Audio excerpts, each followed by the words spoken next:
writers, you're listening to the Kobo Writing Life podcast, where we bring you insights and inspiration for growing your self-publishing business. We're your hosts. I'm Tara Kremen, director of Kobo Writing Life. And I'm Rachel Wharton, author engagement manager at Kobo Writing Life.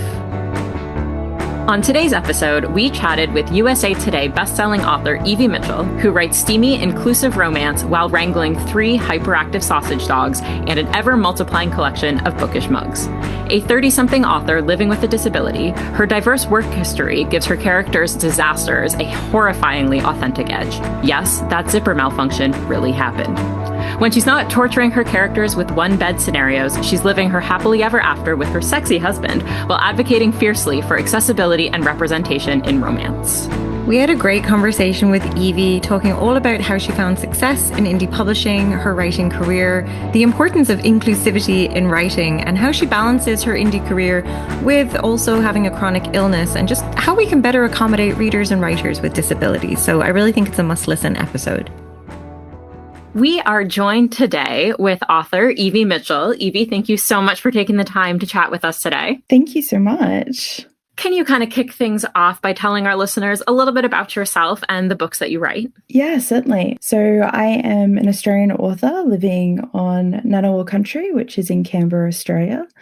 And I write primarily insta love, shorter romances with a spin on small town, found family, rom-coms, that kind of thing. And I write across a variety of different genres, I guess is the best way to put it, or subgenres in romance. So looking at dystopian romance, post-apocalyptic romance, down to small town, lovey-dovey, really kind of insta-lovey rom-coms. So it's been a lot of fun to write that. I'm full-time now, fully indie author, which is fantastic. And yeah, it's been a joy to write for the last 5 years.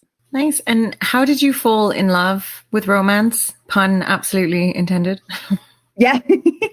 So I think it's a story that a lot of people will be familiar with, which is stealing Mills and Boon out of, my grandmother's library when we were living with her for a little bit when I was mid-high school, and just, falling in love with the really tropey, really, fast romance deliciousness that is the Mills and Boon kind of era that everyone was in. And I think as well, I am a huge fan of teen rom-coms. So give me a really good, She's All That or 10 Things I Hate About You. That's right up my alley. I love how many grandmas are responsible for successful author careers. It's so good. And I think the best thing about my grandmother was she was a diehard Mills and Boon. So she was signed up to the subscription. So every month there would be new books, and they would just quietly go missing when I took them, and she wouldn't say a word. It was wonderful. It was a great bookworm moment between us. I love that so much. And I'm curious, you mentioned that you are a full-time indie author, and I was wondering if you could tell us a little bit about your journey as an indie author and about your publishing career. Yeah, so I started writing in 2019. My first book, Thunder Thighs, was a really short insta-love kind of, she's a plus-size barkeeper. He's the modern-day Viking who kind of walks into her bar ready to kind of ravage her type situation. And it was just a real joy to write. And the reason that I wrote it was at the time, so this was back in 2019, I'd just gone through about 5 years after being diagnosed with Crohn's disease. So I'd been through steroids and my body was completely different.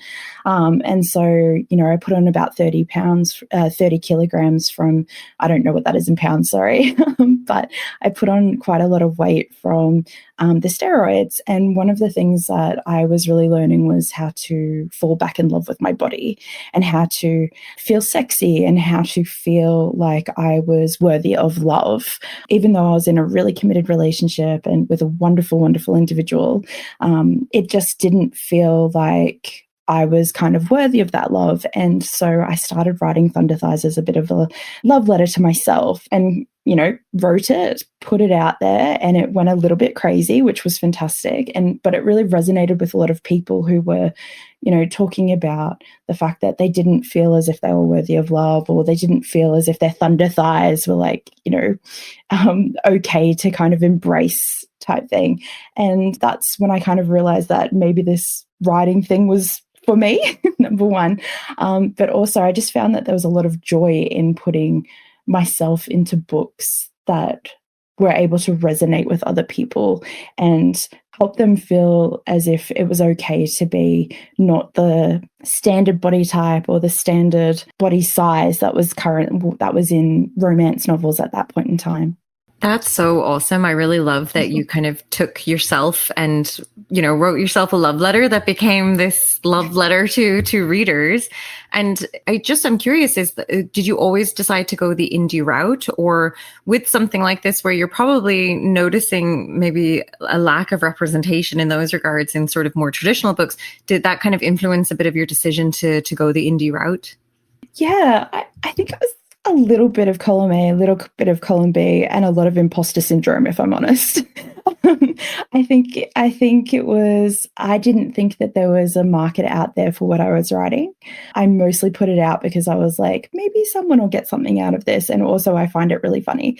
But I also think that one of the reasons that I have remained indie is that I love the freedom that it brings me and the opportunities that it's given me that I think in some ways, traditional publishing hasn't really embraced as much. So I know for a fact that it's a real fight to get stories published by BIPOC authors, by disabled authors, by queer authors, and the publishing industry is changing, and that's really fantastic. But coming up through the ranks in the last more than 5 years now, it's been a real fight to see that on shelves. And so being able to be like, well, I want to write this book and I want to get it out there, and I know that readers are going to be interested in it and want to read it. Being indie has allowed me to do that in a much quicker way, and to find that community and to serve them a lot faster than it would have been through that traditionally published lens. That is something we hear a lot, is that the indie industry tends to be a couple of steps ahead of trad kind of across the board when it comes to just even like trends in reading and in tropes, but also in representation. So it's amazing that you were able to find your community and a community of readers by going indie. Yeah, and I also think that indie readers are some of the best readers out there because they take a chance, and they're the people who will start down that path and they will champion you to the ends of the earth. Like if they find you and they love what you write, they're super fans, and it's wonderful. And I just think I am a huge reader, and I have read some of the most amazing indie authors who are now traditionally published. A lot of them are getting traditionally published now. And it's wonderful that we're seeing that the publishing industry is embracing that. And even, some people are going into the hybrid model where it's, they might be doing paperbacks through traditionally published, or vice versa for ebooks, or whatever it might be. And I think that's a wonderful opportunity for us as we kind of move forward. And audiobooks become bigger, and we're seeing a rise in special editions and all of that kind of lovely stuff. I think it's a really great opportunity for us to look at the models that exist and say, okay, well, what else could we be doing differently?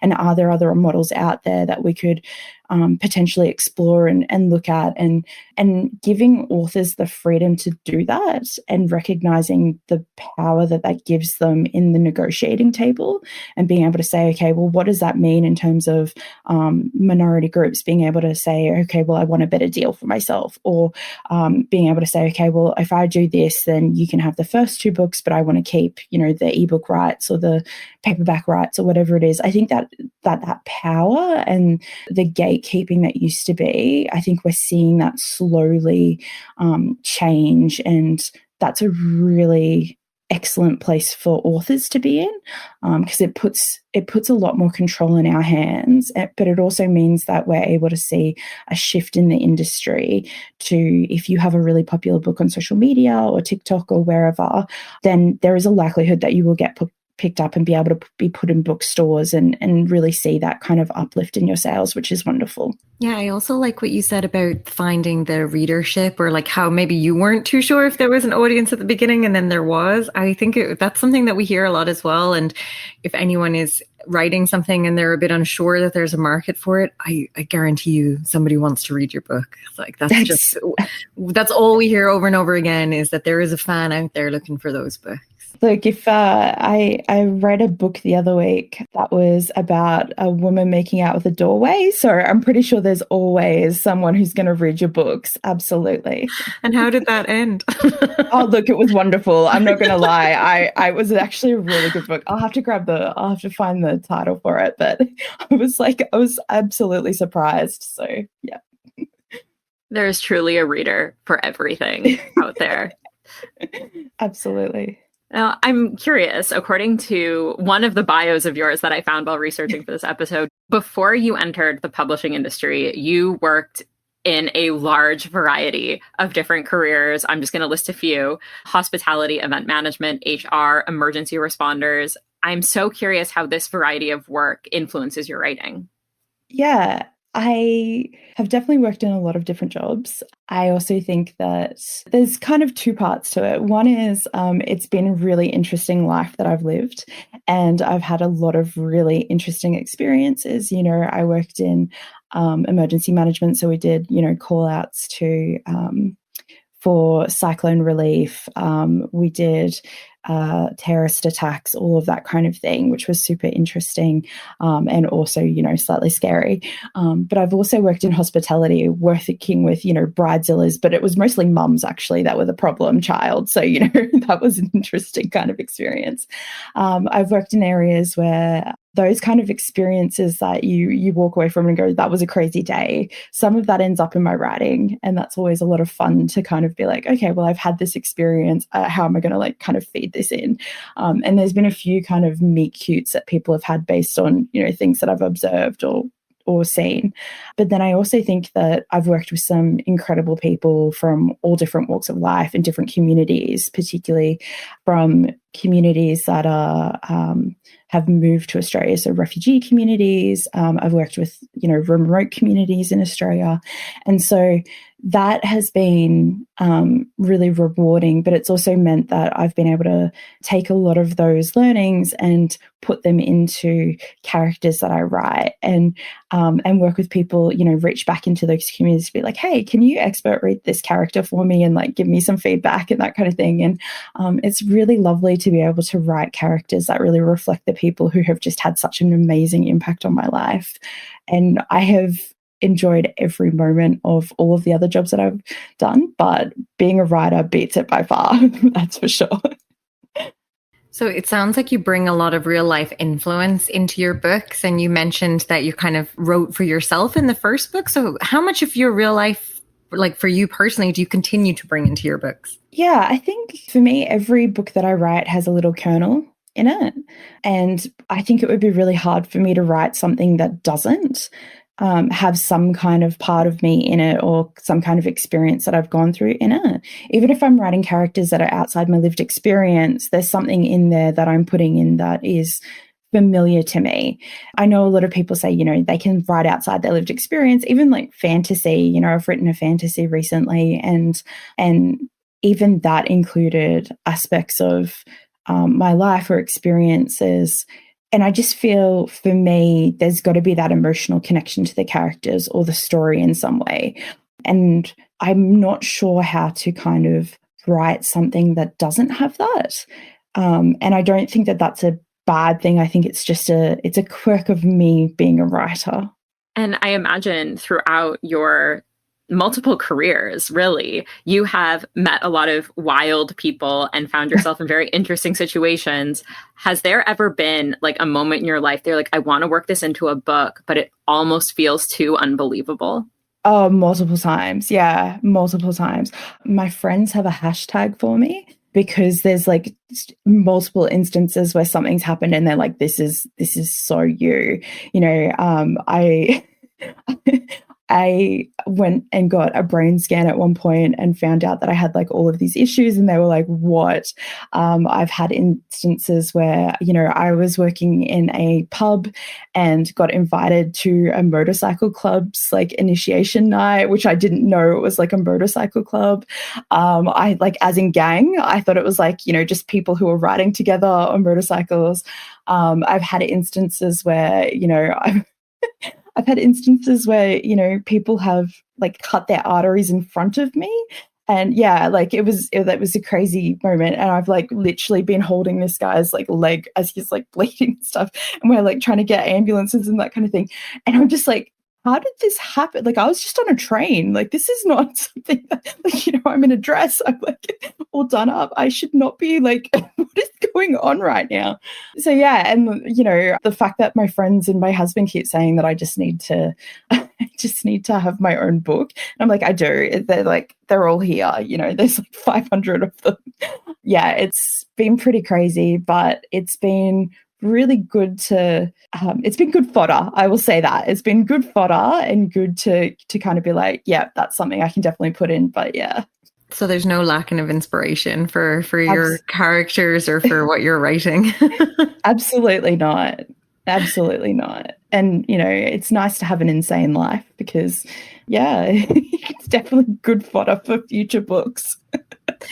Well, you write across a number of subgenres, and now I feel like we've gained a little bit of insight into the motorcycle romance and as to why you went to that trend. But you also write along like small town, romantic suspense. You're saying you've just done some fantasy. Do you find it challenging to cross subgenres, and do readers tend to read across them all? Or what's your experience been with this? Yeah, I don't know about you guys, but I'm a mood reader. And so for me, when I read something, I read based on whether or not it kind of sparks my interest. I've learned that I'm a mood writer as well, which is probably, goes against a lot of things where people say, stay in your niche and, pick a lane, that kind of thing. I actually think that going across these different subgenres, like they're all romance, but going across them has made me a better author. I'm learning a different type of craft every time I do it. Fantasy is really world building dependent. A motorcycle club has a lot of politics to do with it. All of them have really strong relationships. A small town, trying to make an interesting small town can be quite hard, actually. Trying to write a rom-com and get the comedy levels right without it coming across as, tacky or, a little bit over the top is actually really difficult. And there's like a really thin line with that. And so I think there's a lot of joy that I get from trying something new and learning that new part of the craft. In terms of my readers, a lot of them follow me across anything that I write. And I think it's because there's certain aspects of my writing that cut through. So the found family aspect, there's the interaction and the love that always comes through.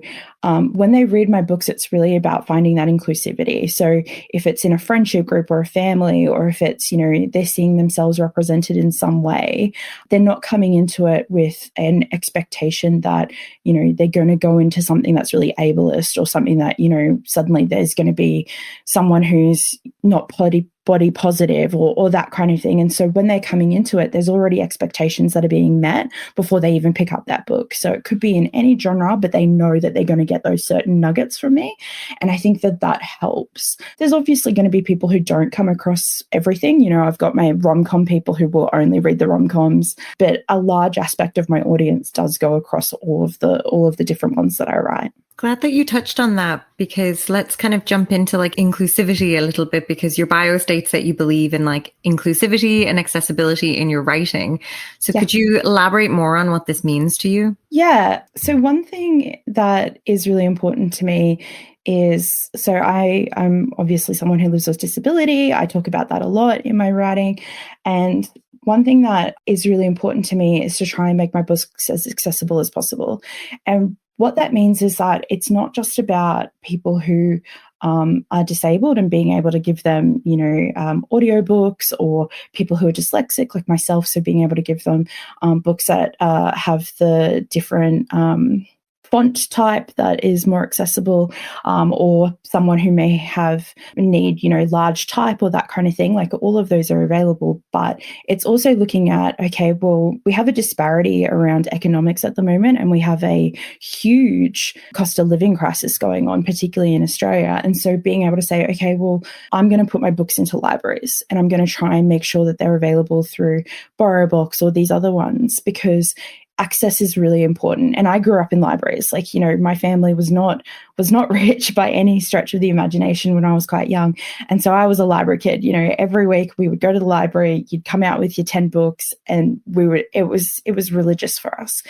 And so being able to say, okay, well, that's something that I really want to commit to and I'm going to do, is one way that I can actually be inclusive. I also look at inclusivity as not something that is just about the books that I write. It's about the way in which I go about doing things. So when I talk about inclusivity, it's starting from a point of, is this a story I should be writing?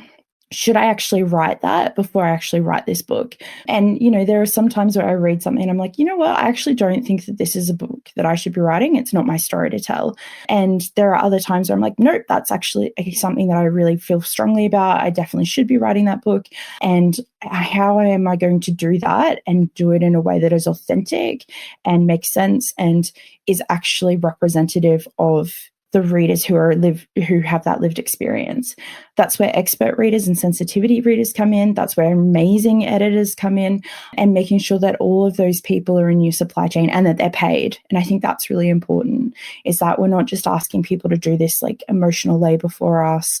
We're actually paying them for that particular aspect as well.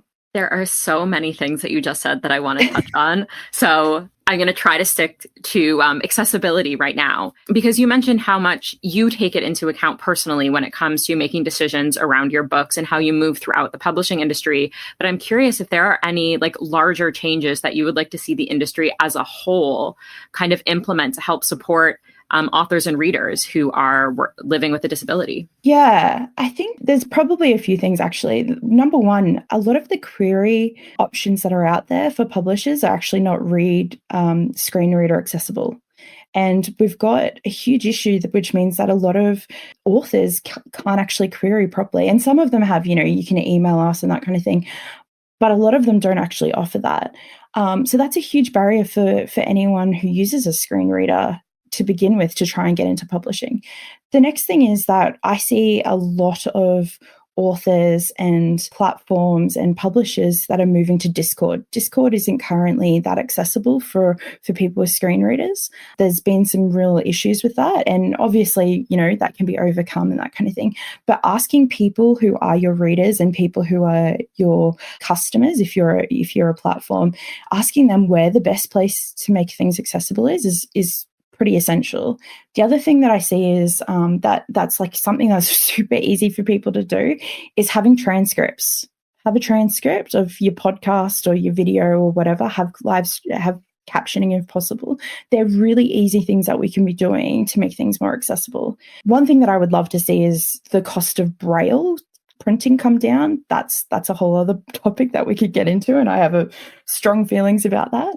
But from an accessibility point, I think audiobooks are amazing, and I'm so happy to see that explosion of audiobooks come out.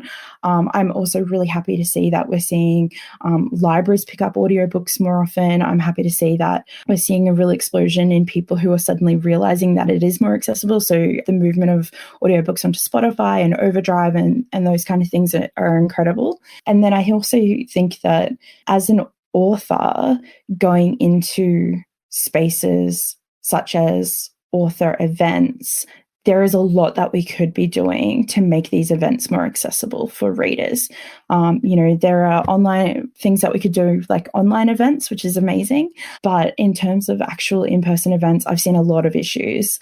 And I've seen a lot of events that have done it really well. So Steamy Lit is one example of an event that does an amazing job. They have an accessibility coordinator who goes out and they not only engage with the authors on what they need, but they also engage with the readers to ensure that before they even walk through the door, their needs are going to be met.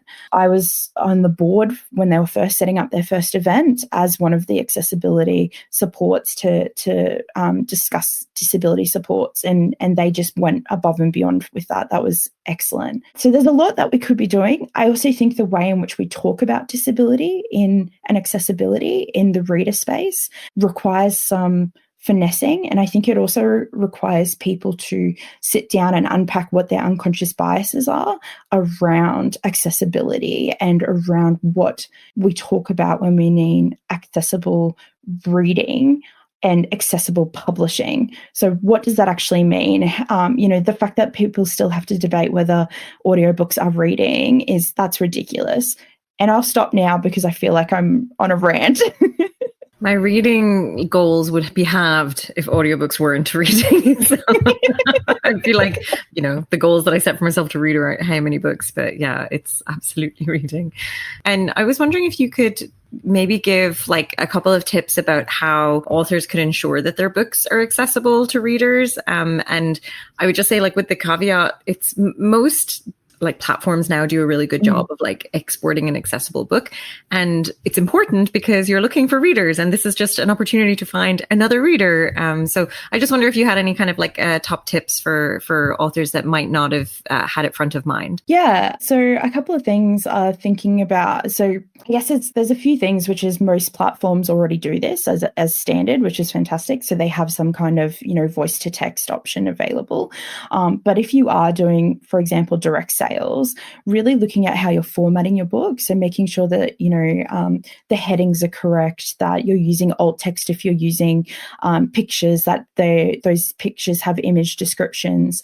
Thinking about how you go about, so really it's the formatting and the alt text and that kind of thing. Making sure that you think about how you are describing things in a way that someone who maybe have low vision, for example, would appreciate and be able to kind of understand. So not just kind of saying, he had green eyes, but it might be, he had green eyes and the way he looked at her was XYZ. So it's not just about kind of that description of green, it's also about, the feeling that goes along with it. And so thinking about how you can make your book not just about that seeing, but also that feeling and those sensations and that kind of thing. The other thing that I would say is also thinking about when you're putting your book out there, looking for opportunities to partner with people to get it into accessible places. So if you can, looking at, okay, is there large print that's available through a publisher? And a lot of the time that's really easy. So if you use Vellum or any of those kind of platforms, any of those kind of apps or tools, most of them will have that option available. Sorry, Tara. No, I was going to say program, but you got Thank you. That was the word I was looking for. Yeah, so if you're using Vellum or any of those type of programs, most of them will have large text available or other options available.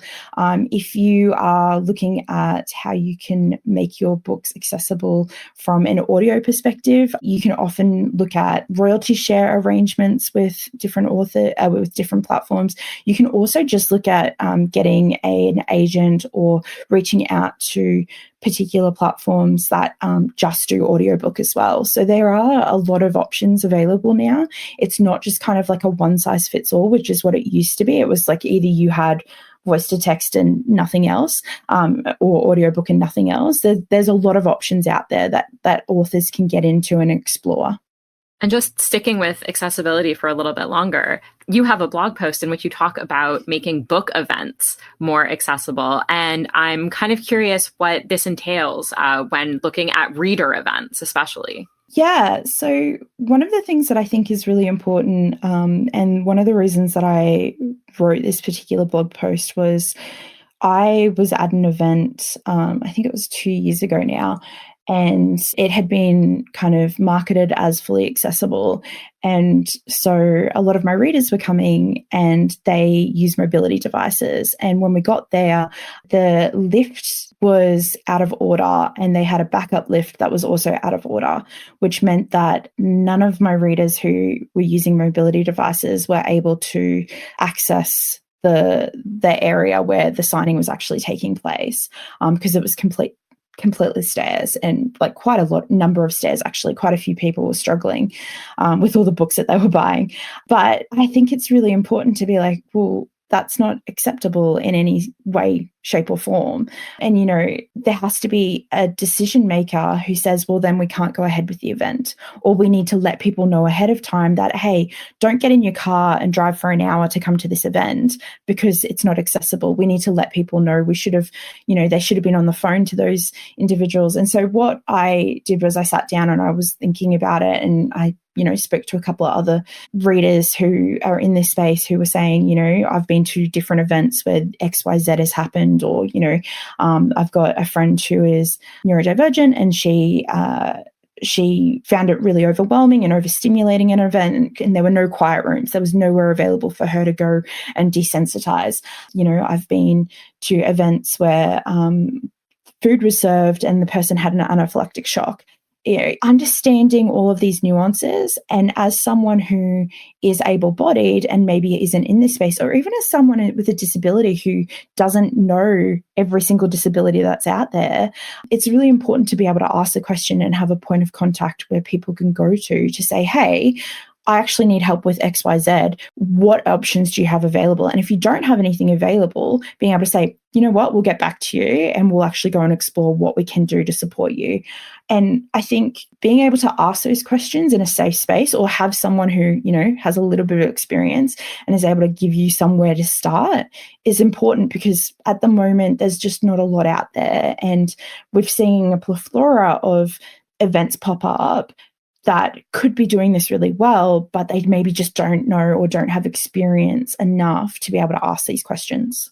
I think that's great. And that you're saying about asking the question. And also, I think sometimes there's that misconception that you always have to have the answer, but just being able to be like, I don't know, but I'm going to come back and try and find the best solution that I can. Like, that's the sort of thinking that I think comes with inclusivity. It doesn't have to be like, I know everything and it's for everyone. It's about listening to the needs of the people that are there. So thanks for highlighting that. There is. And yeah, I also think that the best thing that you can ever do is just ask, you know, and it's really rare that someone's going to get angry at you for asking a question. Or at least that's been my experience. Now, I'd love to shift a little bit towards inclusivity, which obviously falls under the accessibility umbrella. But we absolutely love your phrase, fiercely inclusive, happily ever afters. And I was just wondering if you could elaborate on this a little bit and what it means to you, and then, of course, by extension, to your readers. Yeah. So this kind of tagline came around a couple of years ago. So I had just released the first two in the All Access series, so Not My Type and Love Flushed. And I sent out a reader quiz and said, hey guys, I need a tagline.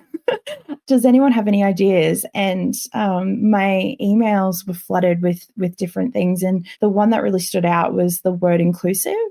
And that came up. I think I had at the time I had, 2,000 people on the email list, and about 500 have included that word or representation in some kind of form.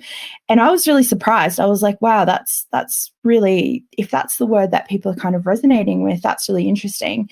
And I think at its core for me, inclusivity is about community, and it's about creating brave spaces where people can feel seen and challenged, but also just feel a little bit safe. And that, it's like you found your community, you found your people, you found somewhere that is not necessarily going to, your community may challenge you a little bit, but we're also going to embrace you and make sure that you feel as if that challenge is about growth, not about, argumentative or making you feel bad or anything like that. It's really about making sure that you are in that comfort zone and that growth zone, if that makes sense. I don't know if I've just rambled a little bit. No, I think that makes a lot of sense. And I like what you said about how inclusivity and community can challenge you. And I think that's something that a lot of people are really scared of. But being challenged can be a very good thing because, as you said, it then leads to growth. Absolutely, yeah. And I guess, well, I've got a question for you too. Like, what do you see as inclusivity? It's a great question. I work a lot outside of like my day job in the inclusivity space, especially within the Kobo environment. And like to me, inclusivity has always meant allowing people to show up as their authentic self.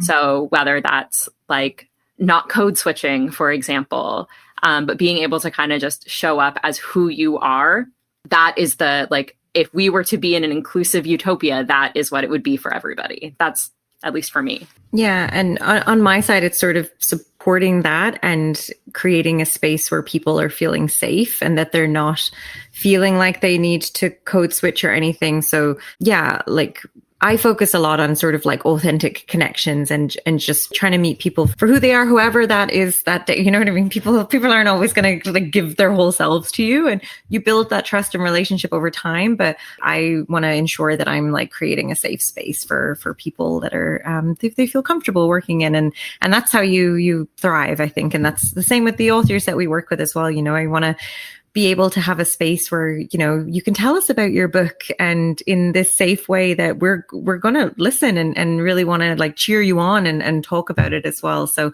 it's about, as Rachel said, like, yeah, authenticity and safety is what inclusion sort of means to me. I love that. Yeah, I think it is all of that for me, but I also think potentially because I come from a disability perspective and ableism is so prevalent in our communities, and particularly that unconscious bias around various things.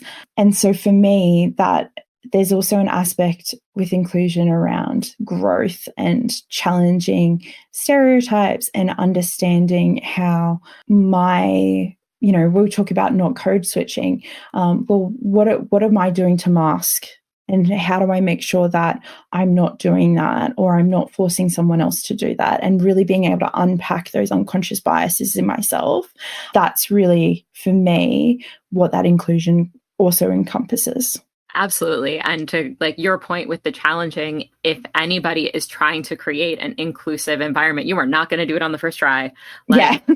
No matter how great your intentions are, we all have some kind of internal biases that we're carrying that we might not be aware of. So like inclusivity is not a one size fits all, nor is it a you're going to nail it on the first try.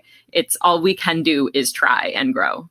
It's not an endpoint. It's a journey. Well, I hate the word journey, but it's an action. It's a doing word. You know, it's not something that we can stop today. You have to constantly You have to constantly be working towards this particular outcome. And I think it's something that, yeah, I would say it's an active word. And I think you have to sort of, again, you have to understand that it will come from a place of discomfort, because change doesn't happen when you're comfortable. That's necessary. So it's okay to sit in the unknowing and the discomfort and trying to just grow beyond that. I think that's sort of okay.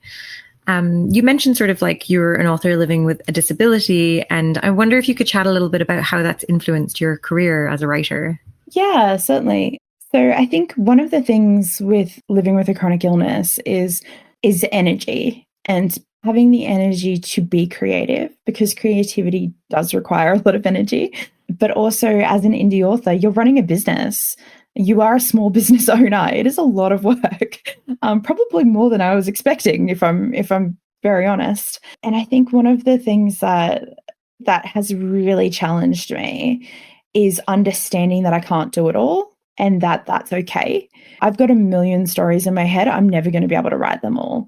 So working through the peaks and flows of a chronic illness and understanding how I can get through that on the other side as not only someone who needs an income in order to survive, but also someone who needs to not be able to burn out because of stress.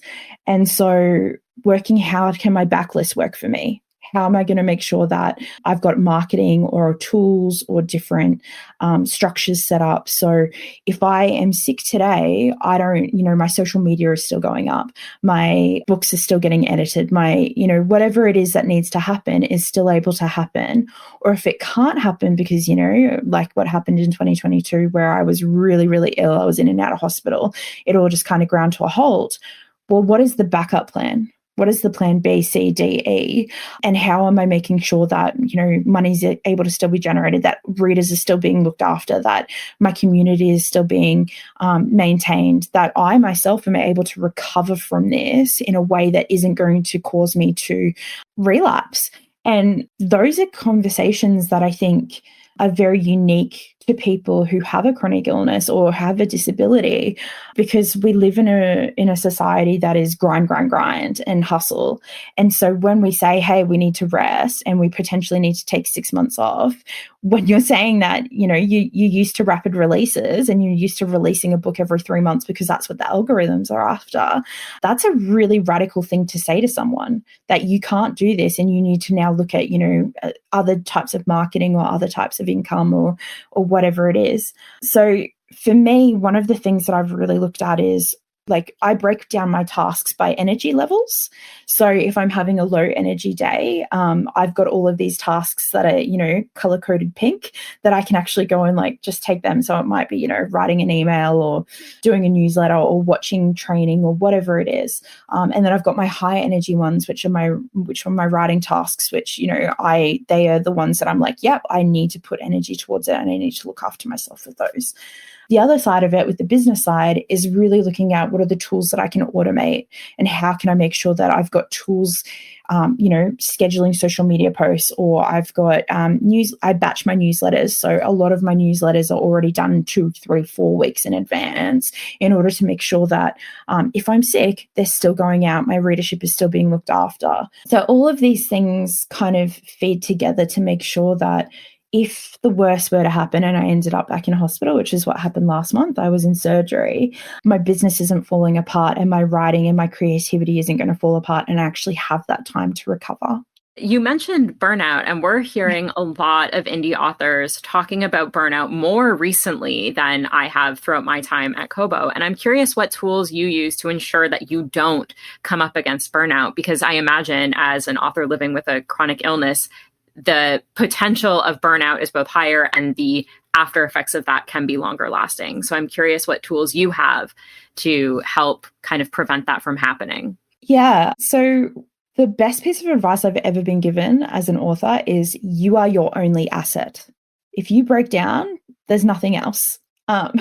So I think the first thing that I have done is protect myself against is really to work on protecting myself and my energy and my mental health. When we talk about burnout is a multifaceted issue.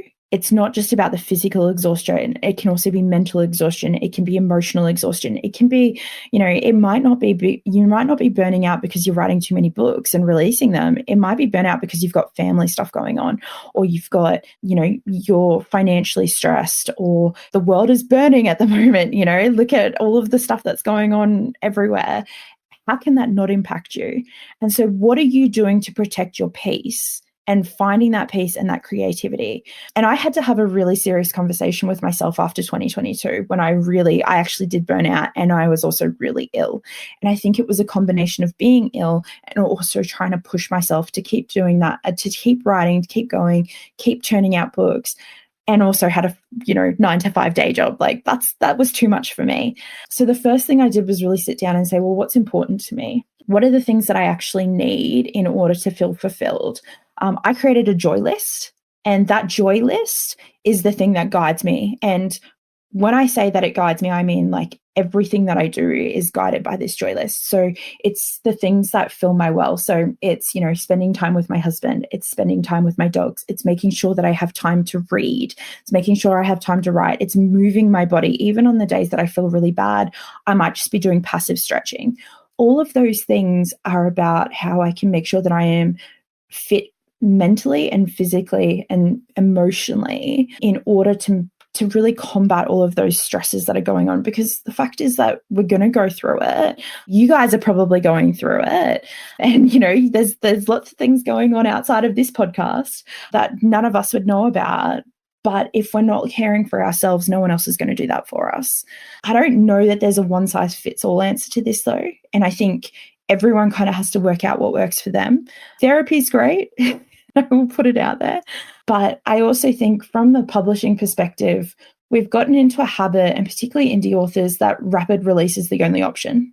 And I don't believe that. In fact, I would really argue that rapid release is harming people in some way, because they're putting so much pressure on themselves to put out books quickly rather than putting out the best book that they possibly can write, that you're walking away from it being like, well, that's done and dusted. Now I just need to go to the next thing. And they're not celebrating those wins. They're not recognizing what a huge achievement it is to actually write a book and publish a book and get it out there, and hopefully someone's going to read it.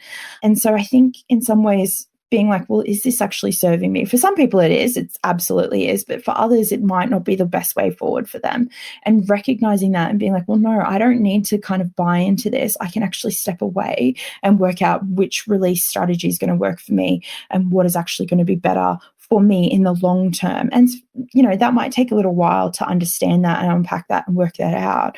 But understanding what works for you is the best way to kind of combat that burnout and to think about how you can get out of it.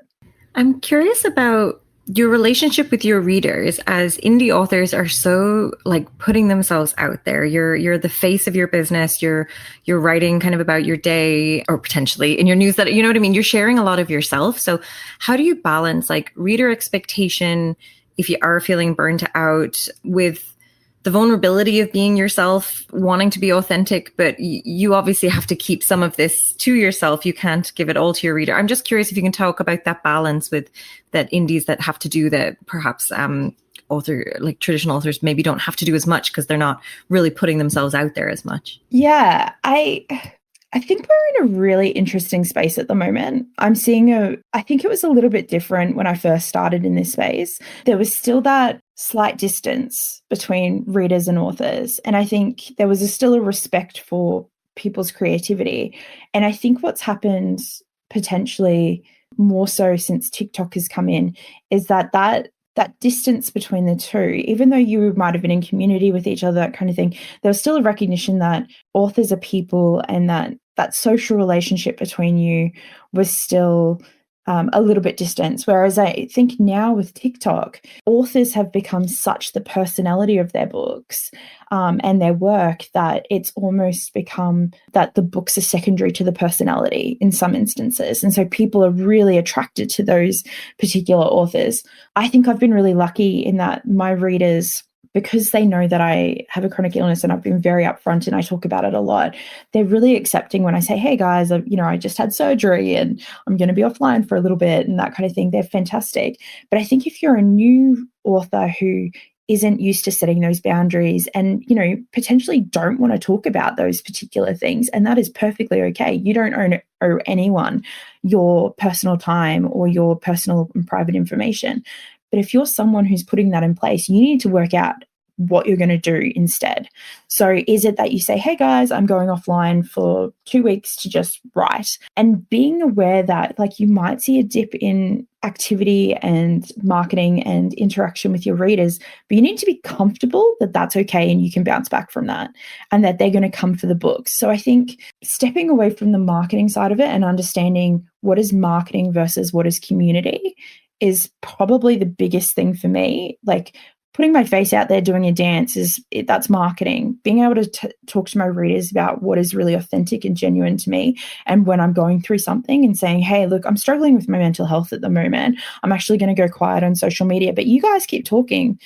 Come into my reader group, have a chat. This is the book that I'm reading, but I'm not going to be talking about anything else.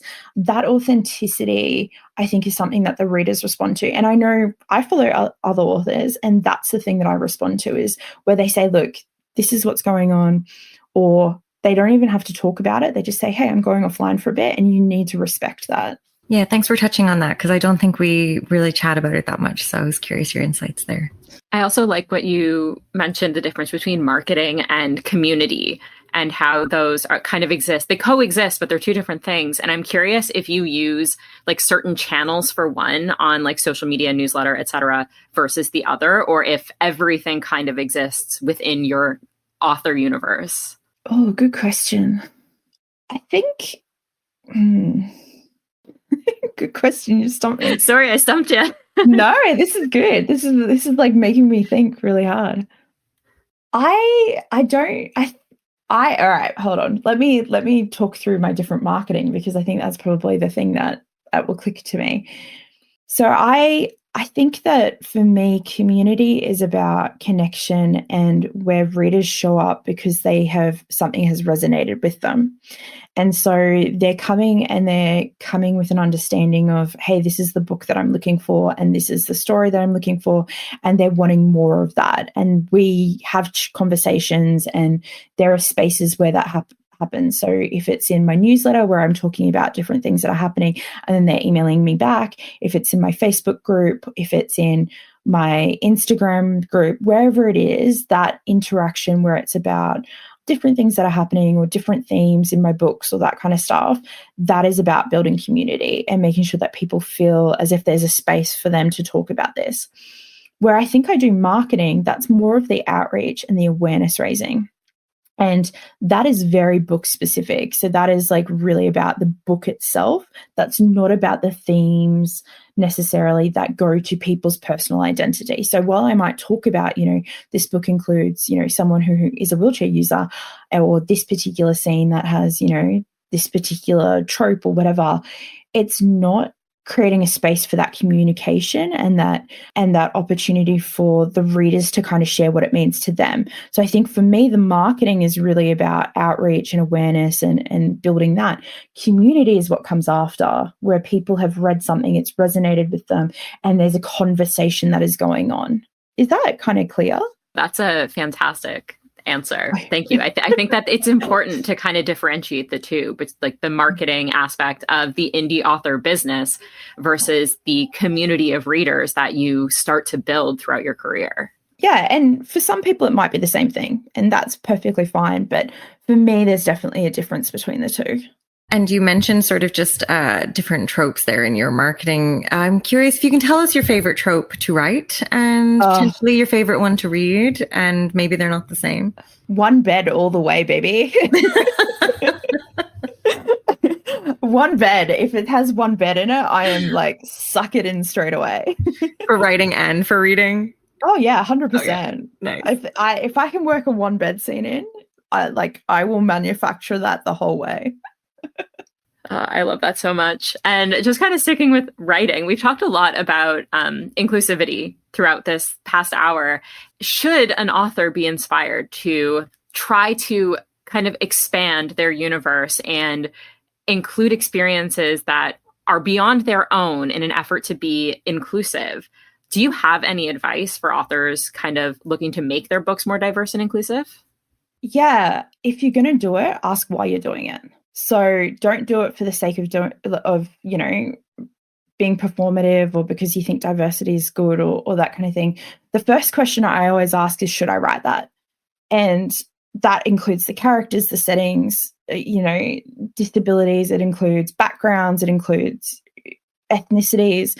Wherever I set my books, I think the first question you always have to ask is, should I even write that in the first place?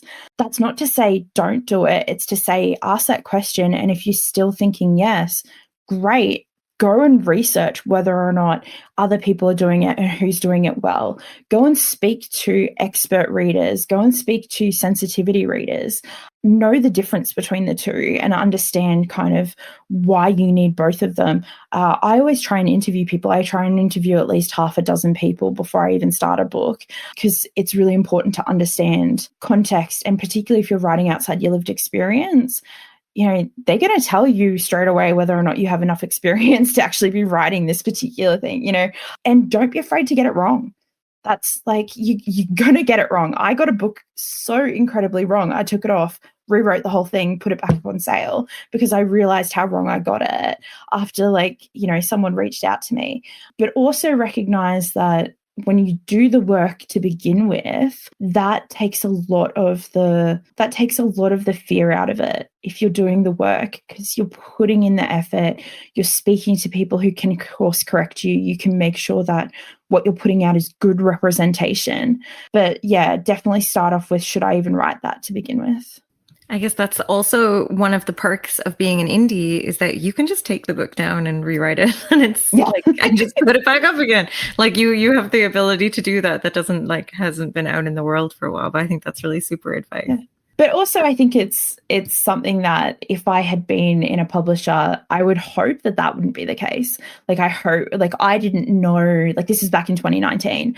I didn't know about sensitivity readers. So I wrote something based on misinformation that was out there because I thought that was correct. And then I had a reader emailing me and be like, hey, did you know that this isn't actually correct language anymore, and that, you need to fix this? And they were fantastic. And they actually helped me understand sensitivity readers and expert readers. And from that point on, I was like, well, this is the way that I'm going to commit to making sure that my process is in the future. So I don't, go off half-cocked type thing and decide that I'm just going to pull the trigger and go with this. I actually need to put in place a good process. And so that was a real learning moment for me. And it was deeply uncomfortable. Like, don't get me wrong, I was like horrified that happened. But it was such a great opportunity for me as well to be like, well, that was terrible. What are we going to do differently and make sure that this never happens again, or at least try and limit it from happening again? I think that's great advice. And I also think it's great advice to hear from somebody who has learned the hard way about, trying to create a more inclusive book and realizing like, oops, screwed up, not that huge a deal. It is fixable. And I think that's really comforting. I imagine could be comforting to hear to other authors out there. Yeah. If you get it wrong, own it, Great and advice. then work out how you can fix it for next time. It's been such a pleasure chatting with you. I hope the listeners have gotten some good takeaways from this. I really appreciate your time with us and sharing your experience. What can readers expect from you next? Yeah, so probably the next big thing is I've got this romantasy coming later this year. It's through Kickstarter. It's called The Maiden, and it is with 2 other authors, and we've had an absolute ball writing it. It's a bride hunt situation where these women are stolen from their worlds and dropped into a labyrinth, and there's this kind of David Bowie type god figure that's bobbing around. So that's been fantastic. So yeah, the Maiden's coming, and you can find more information about that on my website at eviemitchell.com. We will include links to your website in our show notes for sure. Question though, is there only one bed? Or do we have to read it and find out? Yes. There's only one bedroll. Excellent. And you mentioned your website. Is there anywhere else where our listeners can find you online? If you want to find me on social media, it's at Evie Mitchell Author, just everywhere. Perfect. Again, we will include links in our show notes. And Evie, thank you so much for taking the time to chat with us today. It's been absolutely lovely. Thank you guys so much. Really appreciate it. Thank you for listening to the Kobo Writing Life podcast. If you're interested in picking up Evie's books, we'll include links in our show notes. If you're enjoying this podcast, please be sure to rate, review, and subscribe. And if you're looking for more tips on growing your self-publishing business, you can find us on social. We are at Kobo Writing Life on Facebook, Twitter, Instagram, and Threads. This episode was hosted by Tara Kremen and Rachel Wharton, with production by Terrence Abrahams. Editing is provided by Kelly Robotham. Our theme music is composed by Tearjerker, and a huge thanks to Evie Mitchell for being our guest. If you're ready to start your publishing journey, sign up today at kobo.com/writinglife. Until next time, happy writing.